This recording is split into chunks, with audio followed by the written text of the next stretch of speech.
SNP chiefs have launched their early arguments for a second separate vote as a referendum for recovery, whilst marred in the middle of a fraud investigation by police. Police Scotland last week launched an investigation following allegations that £600,000 donated to the SNP for Scottish independence campaigning was diverted elsewhere. The SNP deny the allegations, but a spokesman said they would cooperate with the fraud investigation. A new dossier written by the director of the party's new independence unit claims another referendum on independence is an issue of basic democracy after a pro-independence majority was voted in at the Holyrood election. Scottish First Minister and party leader Nicola Sturgeon said a vote should take place before the end of 2023 once the coronavirus pandemic is over.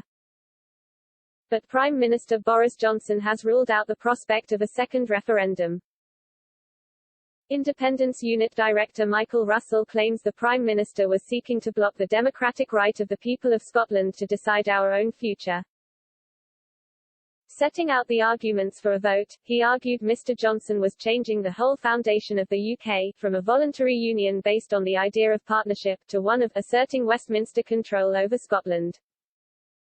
Mr. Russell also hinted that independence campaigning would be ramped up ahead the party's next virtual conference in September as Scotland emerges from the COVID-19 pandemic. Mr. Russell added, "Our case has to demonstrate a relentless optimism and hope, grounded in the reality that shows how well an independent Scotland could do, freed of the UK Union."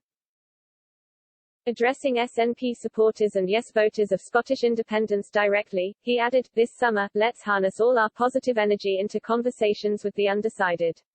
Remember, if every one of us convinces at least one no voter, the momentum for independence will speed up again.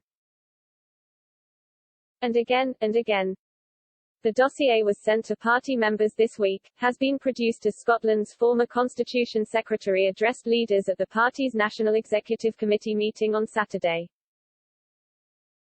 It comes as the party's own MPs at Westminster claimed the independence message had gone silent in recent weeks. Joanna Cherry claimed the message had gone awfully quiet on the independence front since the election. The former SNP Justice spokesperson at Westminster added, "The Scottish Government was elected with a mandate to deliver not just a second independence referendum but independence itself. Ultimately a heavy weight of responsibility lies on those who hold the brief for the Constitution. I am sure they are mindful of the need to have the arguments required to persuade those not yet convinced of the case for independence." The latest polling undertaken last month revealed support for Scottish independence was 4 points lower than April prior to the Holyrood elections. The panel-based poll revealed just 48% of people would back independence, once don't knows were excluded. Meanwhile, backing for the Union stood at 52%, again once don't knows were taken out of the equation. Panel base polled 1,287 people between June 21 and 25.